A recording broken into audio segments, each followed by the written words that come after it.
The diplomatic transport settled onto landing platform 7 with the kind of precision that made Commander Velthak's scales itch. Everything about the Galactic Council's newest initiative felt too neat, too calculated, too sterile. The collective had spent 3 centuries perfecting the art of civilization, pruning away the chaos that made species dangerous to themselves and others. Yet here they were, accepting another human into their ranks. Velthak's secondary eyes tracked the transport's exit ramp as it descended with a hydraulic whisper. The human would emerge any moment now, probably another one of those carefully groomed diplomats Earth seemed to produce in abundance. Smooth-talking, rule-following, desperately eager to prove their species belonged among the stars. The collective had processed 47 human applications in the past year alone, each one more forgettable than the last. The ramp touched the platform's surface, and Velthak straightened his posture, preparing his standard welcome protocols. His datapad hummed with the newcomer's file. Dr. Sarah Chen, xenobiologist, specialty in aggressive fauna rehabilitation. The assignment was routine enough. The collective's preservation world, Kepler 442b, needed someone to assess the declining population of Skrull cubs, a species of semi-intelligent predators that the previous caretaker had described as unmanageable. What emerged from the transport made Velthak's greeting die in his throat. The human wore no uniform. Instead, she was dressed in what appeared to be worn field gear, the kind that had seen actual use rather than careful storage. Her dark hair was pulled back in a manner that suggested function over fashion, and across her back, she carried a pack that looked like it had survived several planetary rotations of hard service. But it was her eyes that caught him. They swept across the landing platform with the kind of awareness that predators possessed, cataloging exits, threats, and opportunities in a single glance.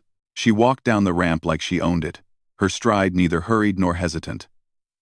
When her boots hit the platform, she didn't pause to admire the architectural marvel of the collective's main hub station. She simply walked directly toward Velthak as if she'd known exactly where he would be standing. "Commander Velthak?"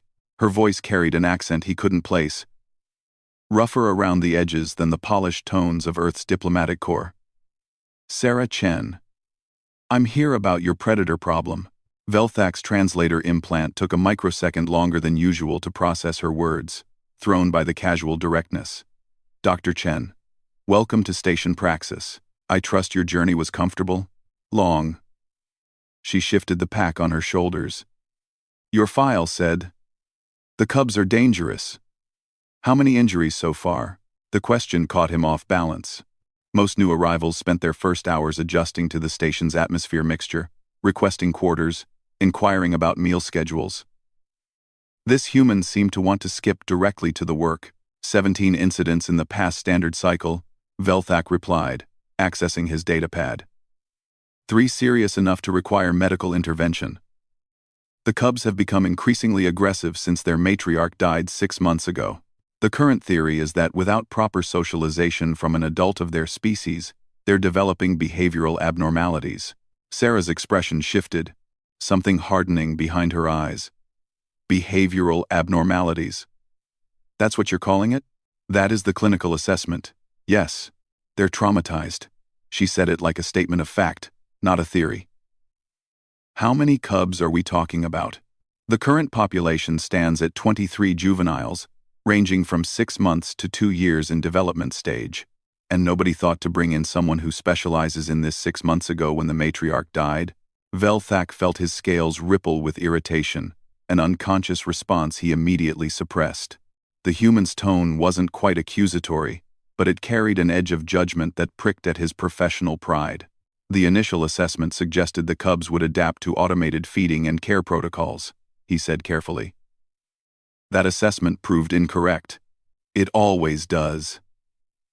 Sarah's gaze had already moved past him, scanning the docking bay as if she could see through the walls to the planet below.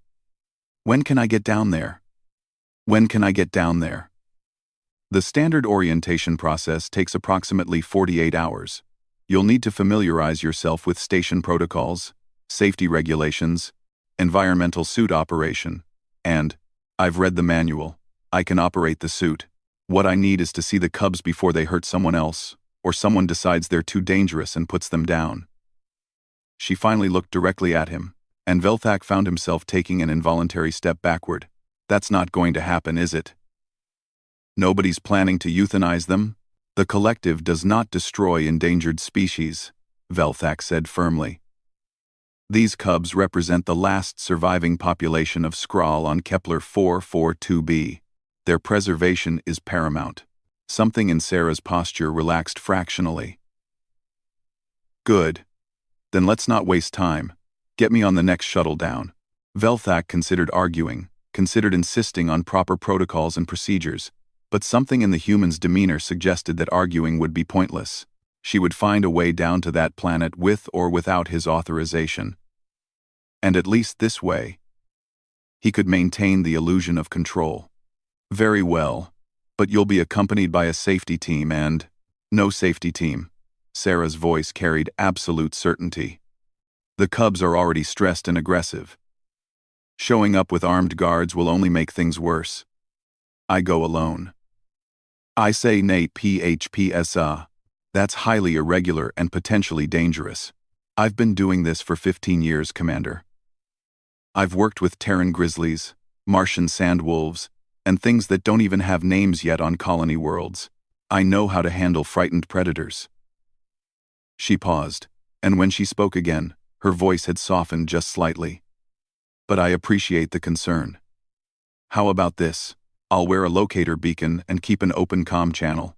If things go sideways, your team can extract me. It was a compromise, which surprised Velthak. Perhaps she wasn't as unmanageable as his first impression suggested. Agreed. The next shuttle departs in 2 hours. I'll have the equipment prepared. Sarah nodded once, a sharp gesture of acknowledgement, then surprised him again. Thank you, Commander.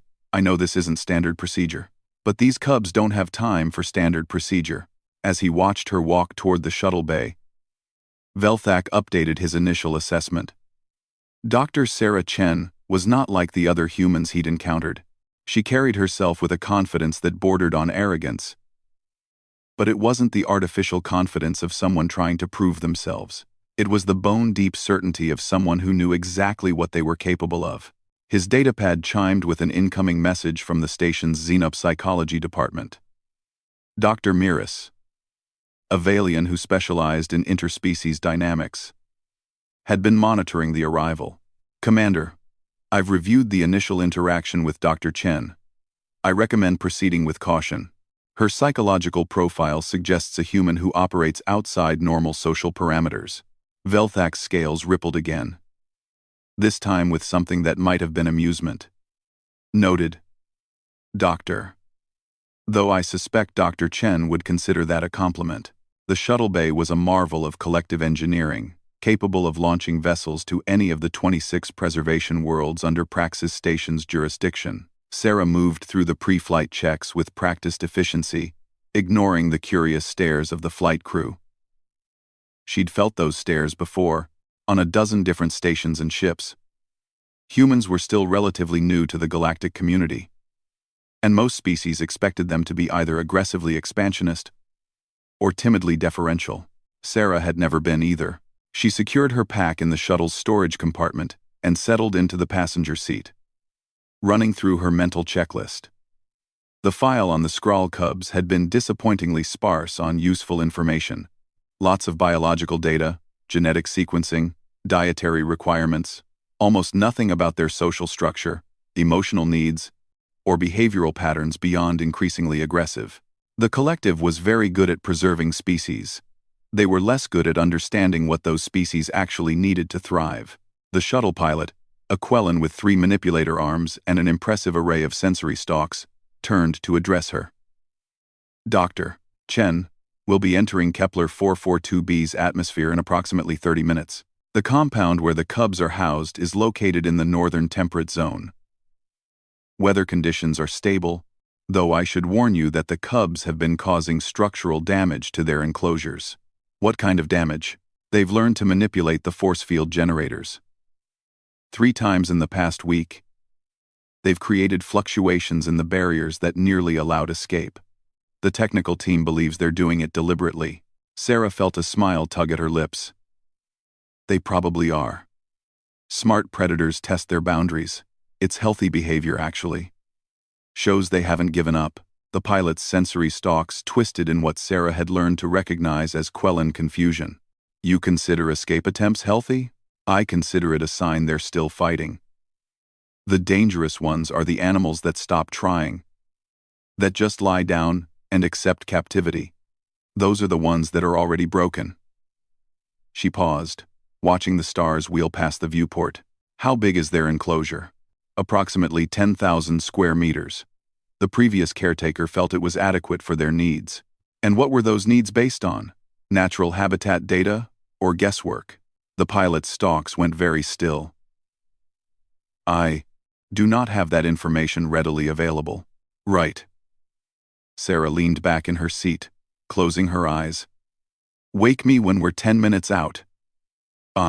She didn't actually sleep, despite appearances. Instead, she let her mind drift through memories of other assignments, other animals in crisis. The solar bear on Europa that everyone had labeled vicious until she'd realized its aggression stemmed from chronic pain from an untreated injury.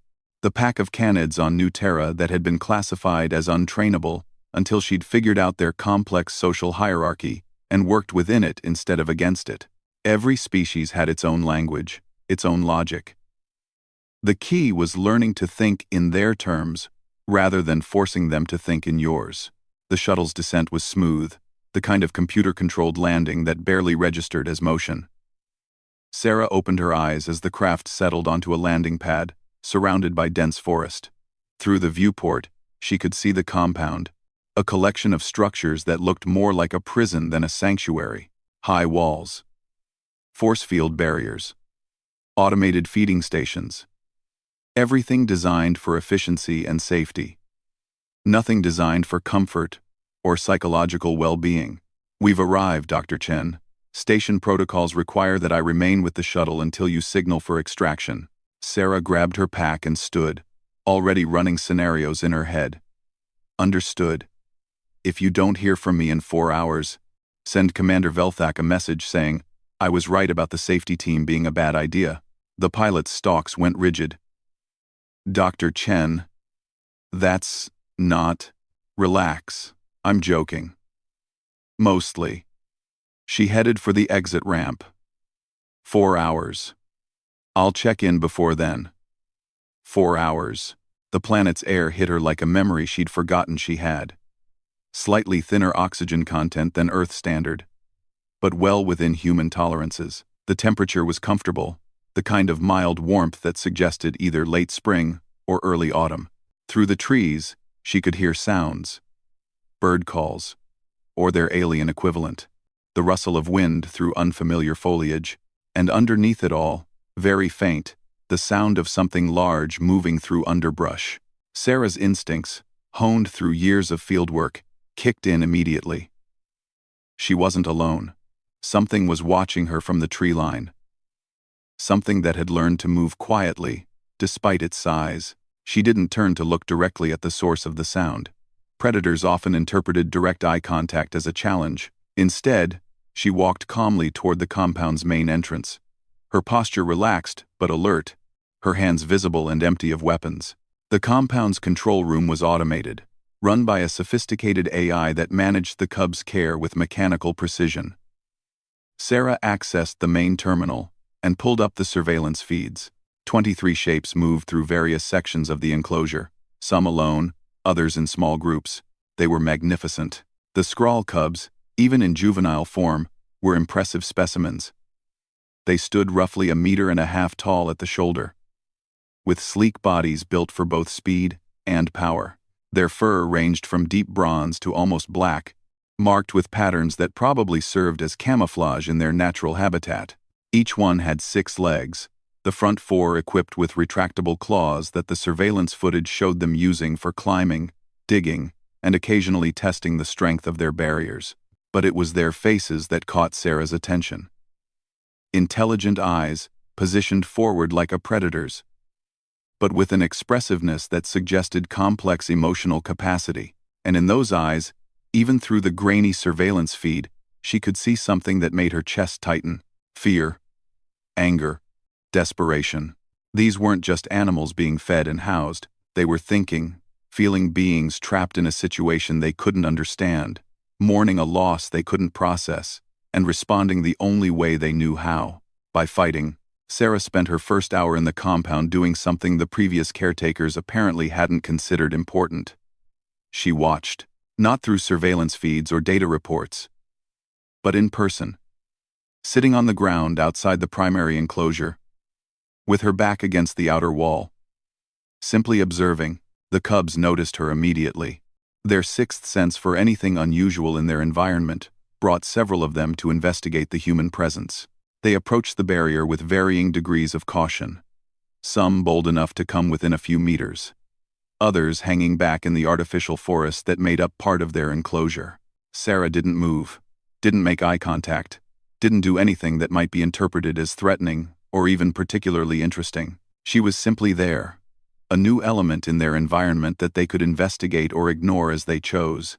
The first to approach was one of the smaller cubs, its bronze fur marked with darker stripes that reminded Sarah of Earth's tigers. It circled her position twice, staying just inside the barrier, its nostrils flaring as it tried to catch her scent. The force field would prevent scent molecules from passing through directly, but air currents carried traces. The cub's body language shifted from suspicious to curious. After the third circuit, it sat down, still watching her with those intelligent eyes. Sarah allowed herself a small smile. First contact established. Over the next hour, more cubs approached. Some watched from a distance. Others mimicked the first cub's behavior, circling and scenting before settling into observation. A few tried to provoke a reaction, making sudden movements or vocalizations that probably would have startled a less experienced handler. Sarah remained still, her breathing even, her posture unthreatening. She was giving them time to become accustomed to her presence, to understand that she represented neither threat nor entertainment.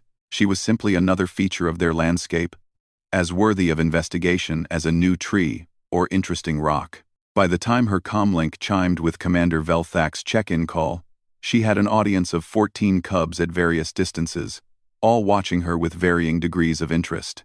Dr. Chen, your 4-hour window is approaching. What is your status? I'm sitting on the ground outside the main enclosure, Commander. Everything's fine. There was a pause. You've been sitting on the ground for 4 hours? Not quite 4. But yes, essentially. Another pause, longer this time. Sarah could almost hear the commander trying to reconcile this behavior with his expectations of what a xenobiologist should be doing. Dr. Chen, might I ask what you hope to accomplish with this approach? I'm letting them get used to me. You can't work with intelligent predators if they see you as a threat or prey or entertainment. I need to be boring and predictable, and non-threatening. It takes time. The previous caretaker attempted to establish rapport through the automated feeding systems and the previous caretaker never let them see him as an actual being, did he? Everything was automated. Food appeared. Lights dimmed. Temperature adjusted. All without any visible cause. For all these cubs knew, their world just operated on mysterious rules that they couldn't influence. Sarah kept her voice low and calm, aware that the cubs were listening to the unfamiliar sounds she was making. But I'm right here where they can see me, smell me, hear me. I'm real. And real things can be understood. She could hear Velthak conferring with someone in the background, probably getting advice from his xenopsychology department. When he spoke again, his tone had shifted slightly. Dr. Miras suggests your approach is unconventional but not without theoretical merit. You're cleared to continue, but I want status updates every 2 hours. Agreed. Chen out. She settled back against the wall, letting the afternoon light filter through the artificial atmosphere dome that protected the compound. The cubs had become more relaxed during her conversation, their body language shifting from alert watchfulness to something approaching curiosity. One of them, a particularly bold juvenile with fur so dark it appeared almost black, had crept closer during the distraction. It now sat less than 2 meters away, just inside the barrier, its head tilted in a gesture that Sarah recognized from working with intelligent species across a dozen worlds. It was trying to figure her out. Sarah turned her head very slowly, not quite making direct eye contact but acknowledging the cub's presence. The juvenile's ears, or the tufted sensory organs that served a similar function, swiveled forward with interest. Then Sarah did something that would probably give Commander Velthak's medical team heart palpitations if they were watching the surveillance feeds. She pulled a protein bar from her pack, unwrapped it slowly and deliberately, and took a bite. The cub's attention sharpened immediately. Food was universal language, and the act of eating was something it understood on an instinctive level. But Sarah wasn't offering the food or trying to use it as bait. She was simply demonstrating that she was a living being that required sustenance, just like the cubs did. She finished half the protein bar, then carefully wrapped up the remainder and returned it to her pack. The message was clear. She had food. She was willing to eat in their presence. But she wasn't trying to manipulate them with it. The dark-furred cub made a sound. A low, rumbling vocalization that might have been curiosity or might have been a question. Sarah responded with her own quiet sound, not mimicking the cub but offering a vocalization of acknowledgement, something that said, "I hear you," without trying to pretend she spoke their language. The cub's posture shifted again, and if Sarah had to put a human word to its expression, she would have said it looked intrigued. By the time the compound's automated systems began the evening feeding cycle, Sarah had been sitting in the same spot for nearly 6 hours. Her legs had gone numb, her back ached, and she desperately needed a bathroom. But she'd established something precious. The cubs no longer saw her as a threat. Several of them had approached the barrier near her position, investigating her with the kind of cautious curiosity that suggested they were starting to view her as a puzzle worth solving. The dark-furred juvenile, who Sarah had mentally dubbed Shadow, had even attempted a few more vocalizations, each time watching her response with clear intelligence. As the feeding systems activated and food began appearing in the designated stations throughout the enclosure, Sarah watched the cubs' behavior with professional interest. They approached the food with obvious hunger but also with something else: hesitation, wariness. They were eating because they needed to survive. But there was no joy in it. No social bonding or pack dynamics that should have accompanied a group meal. They ate quickly, efficiently, some of them carrying food away to eat alone rather than feeding in groups. It was the behavior of animals living in survival mode, not thriving. Sarah stood slowly, her joints protesting the extended period of immobility. The cubs watched her movement with renewed wariness, but none of them fled or displayed overt aggression. Progress. She made her way to the compound's control center, her mind already spinning through possibilities and approaches. The facility had living quarters for on-site personnel, basic but functional. She'd be staying here, not commuting from the station. The work she needed to do required constant presence, not scheduled visits. The control center's AI greeted her with mechanical cheerfulness. "Welcome, Dr. Chen. Would you like me to prepare your quarters and provide a briefing on facility operations?" "Quarters, yes. Briefing, no. I've read the technical specifications. What I need is access to the environmental controls and barrier systems." "Access granted. May I ask what modifications you're planning?" "Right now, none. I'm just getting a feel for what's possible." Sarah pulled up the enclosure's design schematics, studying the layout with a critical eye. "Tell me about the matriarch. What happened to her?" The Skrull matriarch, designated as Hela, died 6 months ago from complications related to age and previous injuries sustained in the wild before the species' rescue. Her body was removed from the enclosure according to standard protocols and— "Wait, you removed her body? You took it away where the cubs couldn't see?" "Yes, Dr. Chen. Standard preservation protocols require the removal of deceased specimens to prevent—" "Oh no." Sarah felt a cold understanding wash over her. "Oh no. You didn't let them see she was dead. You just made her disappear." The AI's cheerful tone didn't waver, oblivious to the significance of what it was revealing. "Correct. The removal was performed during the sleep cycle to minimize disruption to the remaining population." Sarah pressed her palms against the console, fighting the urge to put her fist through something expensive. These aren't just animals that operate on instinct. They're intelligent social predators. When Hela disappeared without explanation, without them being able to see and smell and understand that she was dead. They didn't get closure. They didn't get to grieve. They just knew that the most important member of their pack vanished. Which means, on some level, they're probably still waiting for her to come back. Or worse, they think something took her.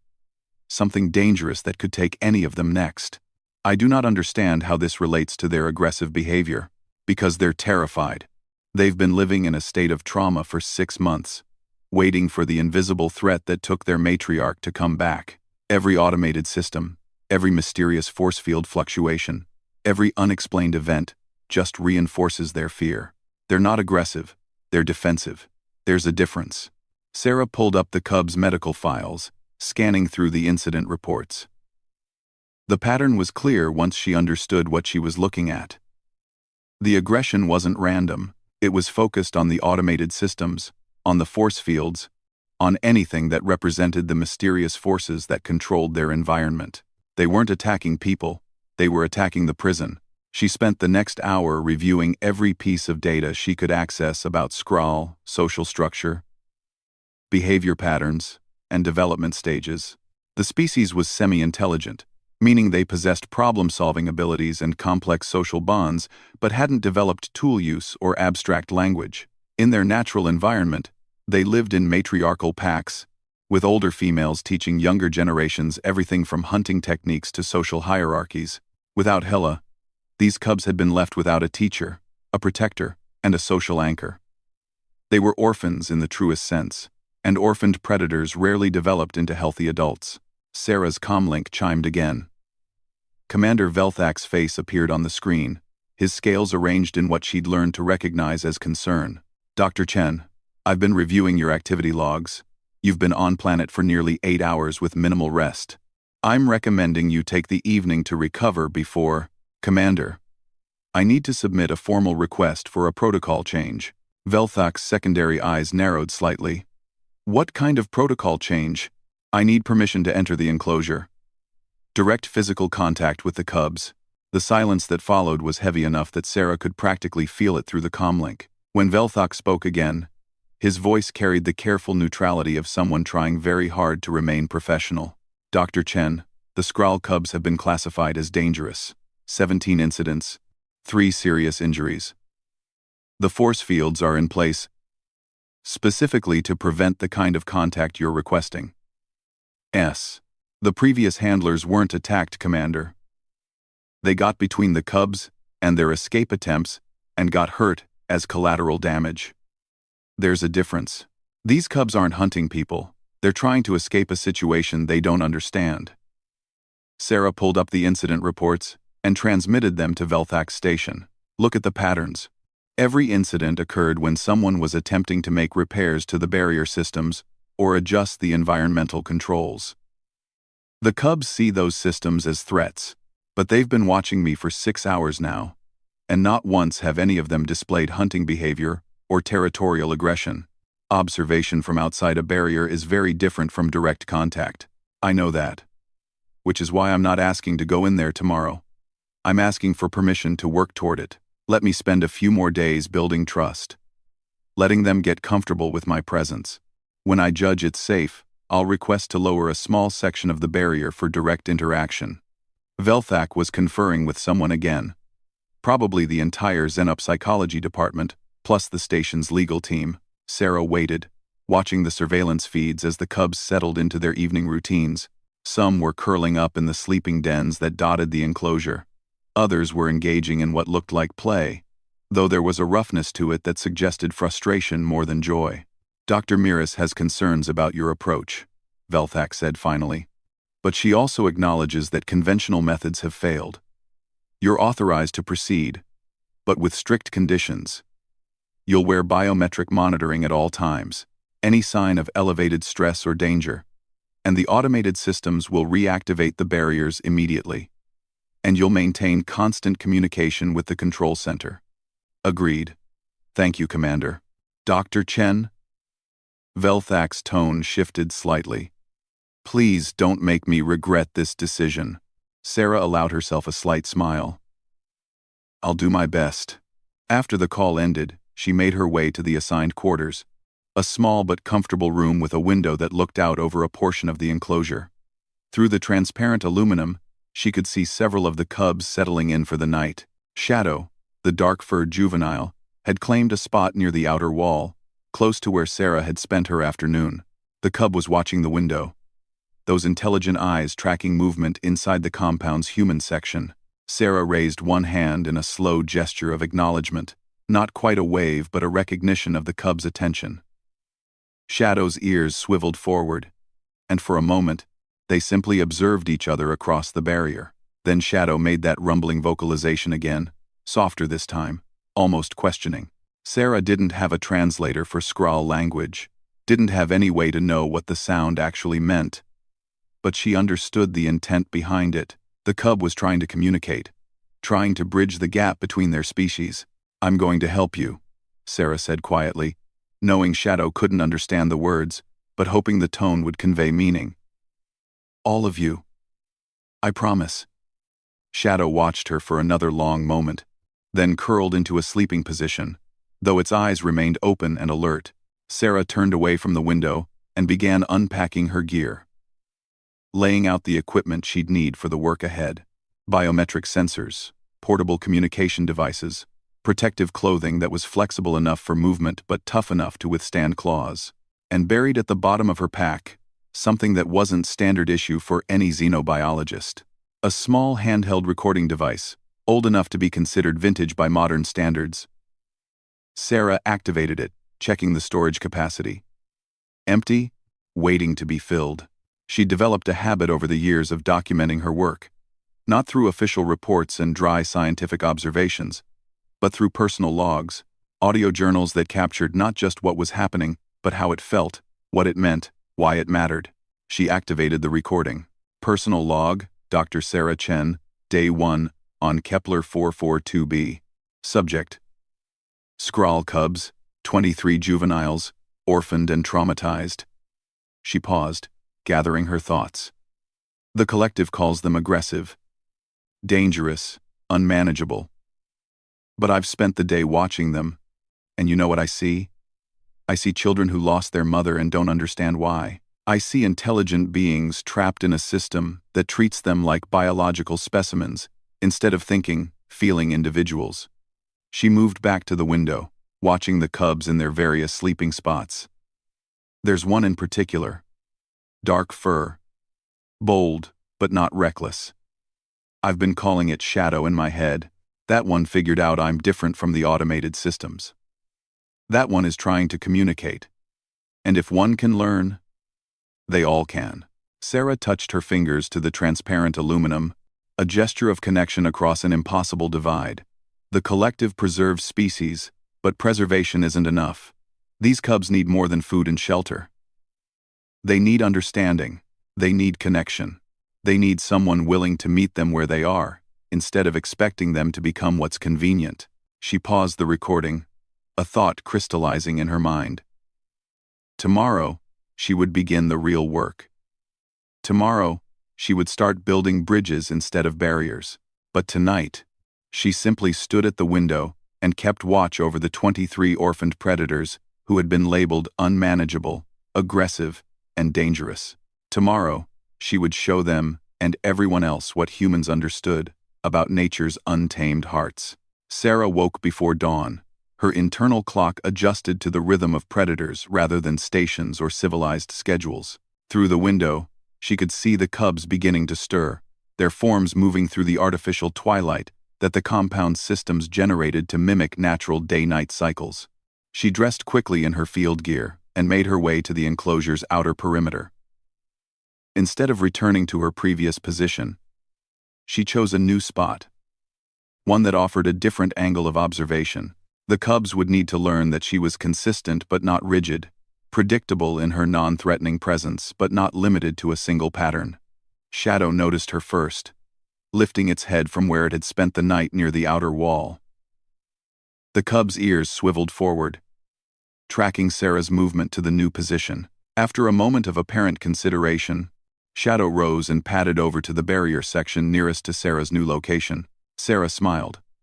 The cub was adapting, learning that Sarah represented something worth investigating regardless of where she positioned herself. It suggested a level of cognitive flexibility that the official reports had completely missed. "Good morning," Sarah said quietly, settling into a comfortable seated position. "Hope you slept well." Shadow made that rumbling vocalization again, and this time, Sarah was certain it carried a questioning tone. The cub was trying to initiate interaction, not just observe. Over the next hour, more cubs joined Shadow near Sarah's position. They seemed to have developed a consensus overnight that the human was something interesting. A break in the monotony of their automated existence. Some approached boldly, others with more caution. But all of them showed signs of curiosity rather than fear or aggression. Sarah began to speak to them, keeping her voice low and even, the words themselves less important than the tone. She told them about Earth, about the animals she'd worked with, about the feeling of running through forests under open sky. The cubs couldn't understand her words, but they responded to the rhythm of her speech, to the emotional content beneath the language. One of the smaller cubs, its bronze fur marked with spots rather than stripes, crept close enough to press its nose against the force field. The barrier's energy made the air shimmer slightly, and the cub pulled back with a startled vocalization. "I know," Sarah said softly. "I don't like it either. But not yet, okay? We need more time." The spotted cub tilted its head, and Sarah was struck again by the depth of intelligence in those eyes. These weren't simple beasts operating on instinct. They were young minds trying desperately to make sense of an incomprehensible situation. Her comlink chimed. "Commander Velthak's morning check-in. Dr. Chen, status report?" "Morning, Commander. I'm at the enclosure with approximately 18 of the cubs currently showing interest in my presence. No aggressive displays. Increasing signs of comfort with my proximity. Dr. Miras would like to observe your interactions directly. Would you be amenable to her joining you on planet?" Sarah considered it. Another person might disrupt the fragile trust she was building, but it might also provide valuable insights, and she had to admit, she was curious about the Valian who had been monitoring her work. "Sure. But she needs to understand some ground rules. No sudden movements. No attempts to study the cubs like specimens. And she has to be willing to sit still for hours at a time. I'll relay your requirements. She's expressed enthusiasm about observing your methods." After the call ended, Sarah returned her attention to the cubs. She had a few hours before Dr. Miras arrived, time she could use to test the boundaries of what the cubs would tolerate. Slowly, deliberately telegraphing every movement, Sarah stood. The cubs' attention sharpened, their bodies tensing slightly with readiness. Not aggression, just alertness, watching to see what the human would do. Sarah walked along the barrier's edge, her pace leisurely, her posture relaxed. Several of the cubs followed her movement from inside the enclosure, paralleling her path. It was a behavior she recognized from pack animals, the kind of mirroring that suggested social interest. She paused at a section of the barrier that was closer to one of the sleeping dens. 3 cubs had been resting there, and they watched her approach with wary interest. Sarah sat down again, this time with her back to the barrier, facing away from the cubs. It was a gesture of trust, showing them her back, demonstrating that she didn't view them as threats. In the language of predators, it was a powerful statement. She felt the shift in attention behind her, the cubs moving closer to investigate this new behavior. She didn't turn around, didn't react, simply sat peacefully and waited for them to decide what to make of her. Something touched the back of her head through the force field. Sarah's heart rate spiked, but she controlled her reaction, keeping her breathing steady. The force field would prevent direct contact. But the cub had come close enough that she could feel the displacement of air as it investigated her hair. A soft snuffling sound reached her ears. Shadow, she realized. The bold cub had approached close enough to scent her, to satisfy its curiosity about what exactly this strange human was made of. "That's it," Sarah murmured. "I'm not so scary, am I?" Shadow made a sound that might have been agreement, or might have been continued curiosity. Then the cub settled down behind her, just on the other side of the barrier, close enough that Sarah could have reached back and touched it if not for the force field between them. Other cubs began to approach, encouraged by Shadow's boldness. Within minutes, Sarah found herself surrounded on 3 sides by curious juveniles, all of them investigating her scent, her sounds, her strange stillness. She activated her comlink to record biometric data, knowing that Commander Velthak's team would want evidence that this approach was working. Her heart rate was elevated but steady, stress hormones within normal ranges. The cub's behavior, captured by the surveillance system, showed engagement rather than aggression. This was working. Slowly, carefully, but definitely working. Dr. Miras arrived just before midday, stepping off the shuttle with the kind of careful precision that Valians were known for. She was tall by human standards, with 3 sets of limbs and a crest of sensory feathers that rippled with whatever emotional state Valians experienced. Her equipment pack was considerably larger than Sarah's, filled with monitoring devices and analytical tools. Sarah met her at the landing pad, already prepared to establish boundaries. Dr. Miras, welcome to the compound. Before we head to the enclosure, I need to make sure we're on the same page about approach. Miras's sensory crest fluttered with interest. Of course, Dr. Chen. I've reviewed your preliminary reports with great fascination. Your methods are quite unlike anything documented in collective protocols. That's because collective protocols treat animals like problems to be managed, rather than individuals to be understood. Sarah started walking toward the compound, expecting Miras to follow. The cubs have made significant progress in trusting my presence, but that trust is fragile. When we approach the enclosure, you'll need to mirror my behavior. Calm, non-threatening, patient. I understand. Though I must admit, I'm curious about your theoretical framework. Most xenobiologists rely on behavioral conditioning and environmental manipulation. You seem to be attempting something more akin to interspecies social bonding, because that's what these cubs need. They don't need training. They need connection. They're grieving, traumatized, and isolated. Conditioning won't address those underlying issues. Miras's crest rippled again, a gesture Sarah couldn't quite interpret. They reached the enclosure, and Sarah led the way to her usual observation position. True to her promise, Miras settled beside her without fuss, arranging her limbs in a compact posture that minimized her profile. The cubs had noticed the newcomer, their attention divided between Sarah and this new element.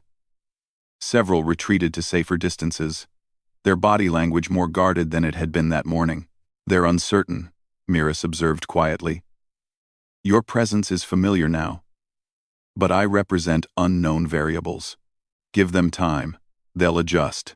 They sat in silence for nearly an hour, Sarah maintaining her usual calm presence, while Miras observed with the kind of stillness that suggested she understood predator dynamics better than Sarah had initially credited. Gradually, the cubs began to relax, some of them returning to investigate the human pair. Shadow approached first, as Sarah had expected. The bold cub circled their position twice, before settling at what Sarah now recognized as its preferred distance.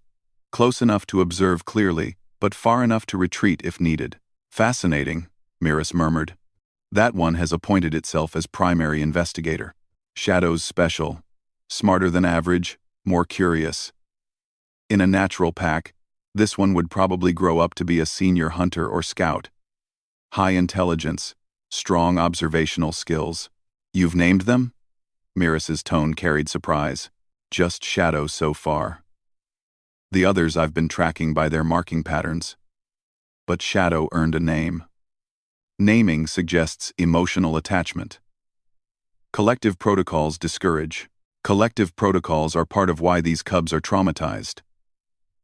Sarah kept her voice gentle but firm. You can't build trust without relationship, and you can't have relationship without some level of emotional connection. That doesn't mean I'm going to adopt Shadow as a pet, or interfere with natural behaviors. It means I'm treating this cub as an individual worthy of recognition. Miras was quiet for a long moment. Her sensory crest moving in patterns Sarah was beginning to recognize as deep thought. Dr. Chen, may I ask you a personal question? Go ahead. Why do you work with predators? The collective's records indicate you've specialized in aggressive or dangerous species throughout your career. Most xenobiologists prefer species that are more amenable to interaction. Sarah watched Shadow watching her, seeing the intelligence and wariness in those eyes. Because predators understand something fundamental that most species forget when they become civilized. They understand that survival isn't about domination or control. It's about respect, boundaries, and recognizing that other beings have their own agency and power. When you work with predators, you can't fake connection. They'll see through it immediately. You have to be genuine, present, and willing to meet them as equals. Equals? But humans are clearly more technologically advanced. Technology isn't the same as understanding. These cubs know things I'll never fully grasp, can sense and react to stimuli I'll never perceive. In their domain, they're the experts and I'm the student. That's not diminishing myself, it's recognizing reality. Miris's crest shifted into a pattern that Sarah instinctively read as respect. The collective's approach has always been to establish human superiority in all interactions with preserved species. We provide food, shelter, protection. We control their environment completely. And how's that working out? Sarah gestured to the cubs. You've got 23 juveniles displaying trauma behaviors because nobody thought to consider what they actually needed beyond physical sustenance. The collective is very good at keeping species alive, but life and thriving aren't the same thing. They spent the rest of the afternoon at the enclosure, Miris observing while Sarah continued her patient work of building trust. By evening, several of the cubs had approached close enough to investigate the Valian, their initial wariness overcome by curiosity. As they walked back to the compound's living quarters, Miris spoke again. Dr. Chen, I'm going to recommend a significant revision to preservation protocols based on observing your methods. What you're doing here challenges fundamental assumptions about interspecies interaction. Good. Maybe then fewer species will end up traumatized by the very systems meant to protect them. That night, Sarah made another entry in her personal log. Day 2 on Kepler 442b. Progress is faster than I expected. The cubs are engaging with genuine curiosity now, not just tolerance. Shadow continues to lead the way, but others are becoming bolder. Dr. Miris observed today. And I think I may have converted at least one collective official to a different way of thinking. She paused, watching through her window as the cubs settled in for the night. Shadow had claimed the same spot as the previous evening, close to the compound's outer wall. Tomorrow, I'm going to attempt limited physical contact. The force field can be adjusted to create a small opening, just big enough for careful interaction. It's a risk, but these cubs need more than observation. They need touch, connection, the kind of physical contact that tells them they're not alone. She ended the recording and prepared for sleep, though her mind continued turning over possibilities and approaches. The work she was doing here mattered, not just for these 23 cubs, but for every preserved species the collective maintained. If she could demonstrate that empathy and connection were as important as food and shelter, maybe other worlds, other animals, wouldn't have to suffer the same isolation. The next morning brought a development Sarah hadn't anticipated. When she approached her usual observation position, she found that several of the cubs had rearranged the movable elements in their enclosure, shifting fallen logs and stone formations to create a clear gathering space directly opposite where she typically sat. They'd made a meeting place, a designated spot for interaction with the human who had become a fixture in their environment. Sarah felt emotion tighten her chest. This wasn't just habituation or curiosity. This was intentional communication. A deliberate invitation for continued contact. She activated her comlink. Commander Velthak, I need immediate authorization to create a small barrier opening. The cubs are ready for direct contact. Mostis Catters Road. Dr. Chen, it's only been 3 days. 3 days is enough. They've made their decision. Now I need to make mine. I'm either going to honor their invitation, or I'm going to lose the trust we've built. Please, Commander, trust my judgment on this. The pause was agonizing. Sarah watched the cubs gathering in their newly created meeting space. Watched Shadow sitting at the center like a host waiting for a guest to arrive. Authorization granted, Velthak said finally. But Dr. Chen, if anything goes wrong, it won't. Thank you, Commander. Sarah approached the barrier controls, her hands steady despite the adrenaline coursing through her system. She configured a small opening, no more than a meter in diameter, positioned at ground level in the section where the cubs had created their meeting space. The force field shimmered and parted, creating a gap between species that had existed for 3 days. The cubs' reaction was immediate. Several retreated to safer distances, startled by the change in their barrier. But Shadow remained in place, its intelligent eyes tracking the opening with clear understanding. Sarah sat down near the gap, making herself small and unthreatening. She extended one hand toward the opening, palm down, fingers relaxed. An invitation, not a demand. Shadow approached slowly, each step deliberate and careful. The cub reached the opening and paused, scenting the air, analyzing this new possibility. Then Shadow stepped through the gap. Sarah's breath caught.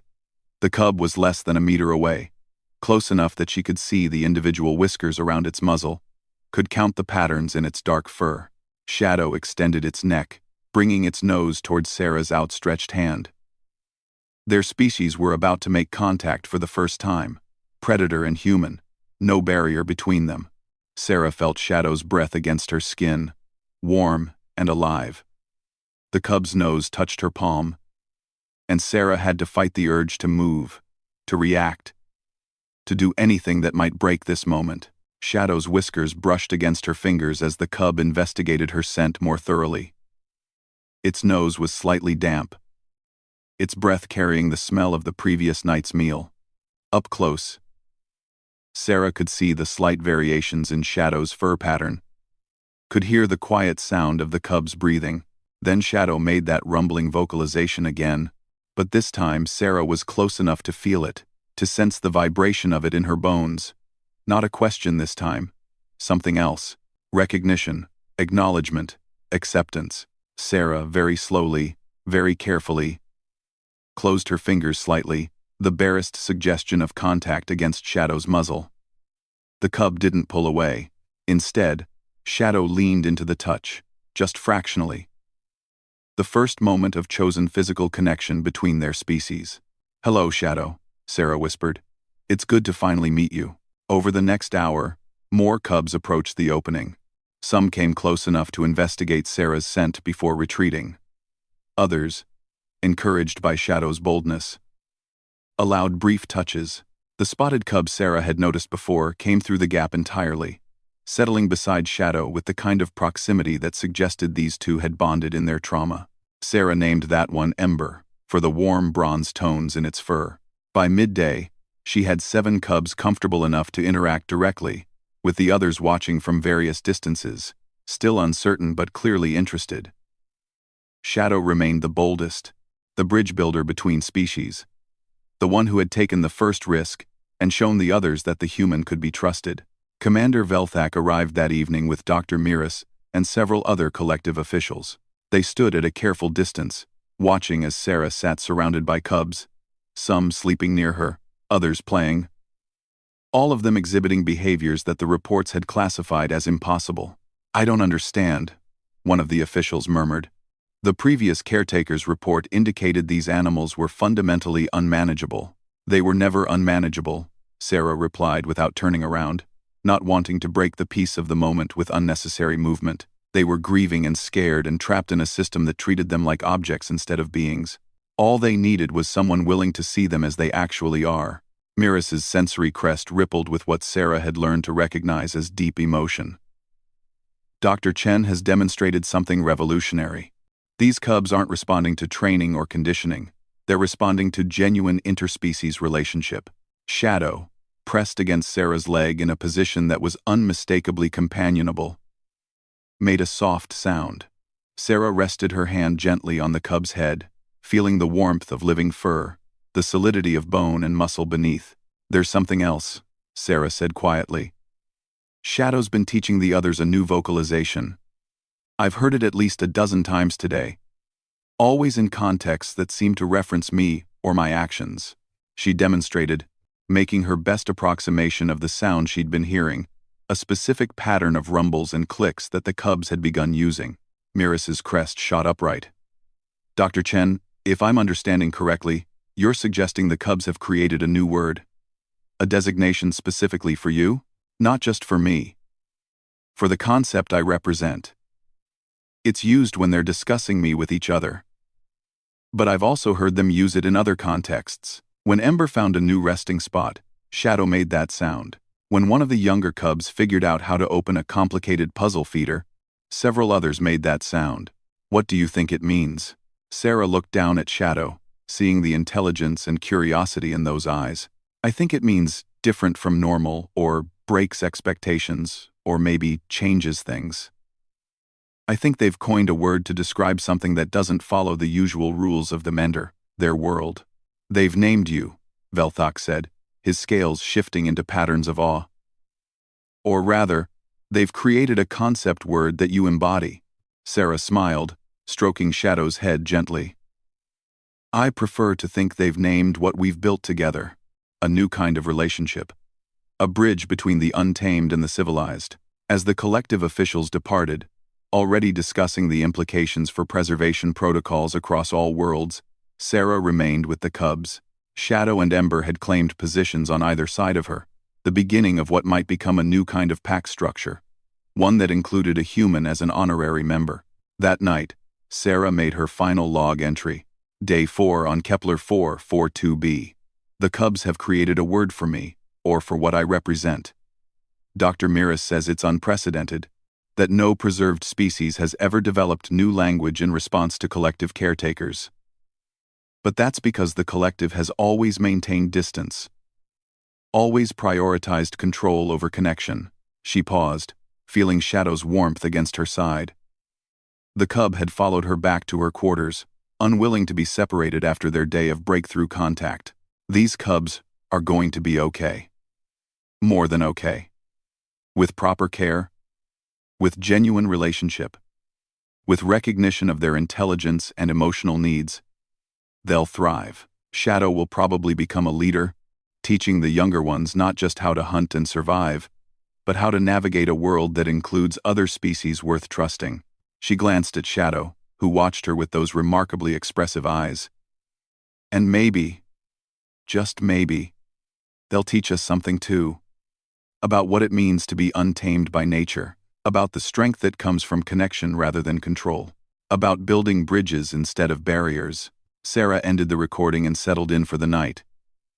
Shadow curled protectively at the foot of her bed, Ember already claiming the windowsill as a prime observation post. Outside, the other cubs were settling into their evening routines. But there was something different about them now. Something more peaceful, more purposeful.